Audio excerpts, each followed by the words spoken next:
2010ல் release ஆன பானா காத்தாடி படத்தின் மூலமாக தமிழ் இண்டஸ்ட்ரிக்கு இன்ட்ரோ ஆனவங்க தான் நடிகை சமந்தா. அண்ட் அதுக்கப்புறமா நீதானே என் பொன் வசந்தம், நானி, கத்தி, 24 மெர்சல், சூப்பர் டீலக்ஸ் இந்த மாதிரி பல மூவிஸில் அவங்களோட நேர்த்தியான நடிப்பை எக்ஸ்போஸ் பண்ணி தமிழ் மக்களோட மனசில் இன்றைக்கும் கனவு கனியாக வந்துட்டு இருக்காங்கல்ல.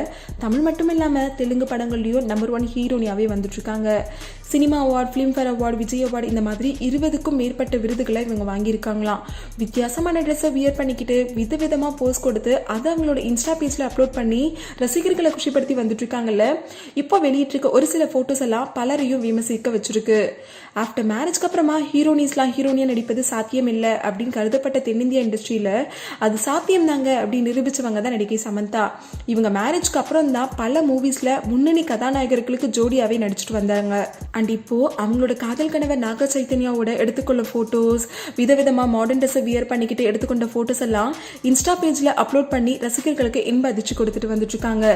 அந்த வகையில் இப்போ லோ ஏப்பில் ட்ரௌசர் ஒன்று வியர் பண்ணிக்கிட்டு சில ஃபோட்டோஸ் அப்லோட் பண்ணியிருக்காங்க. அண்ட் இந்த ஃபோட்டோஸில் அவங்களோட பின்னழகு அப்படியே தெரியுதான். அண்ட் அது மட்டும் இல்லாமல் பல நெட்டிசன்கள்லாம் ட்ரௌசரை வியர் பண்ணால் மட்டும் போதாது, ஒழுங்காக வியர் பண்ணணும் அப்படின்னு சொல்லிட்டு கமெண்ட்ஸ் பண்ணிட்டு வந்துட்டு இருக்காங்க. ஹாய் வியூவர்ஸ், உங்களுடைய போரிங் டைமை என்டர்டைன்மெண்ட்டாக மாற்றுறதுக்கு மறக்காமல் தமிழ் காசிப் சேனலை சப்ஸ்கிரைப் பண்ணுங்கள்.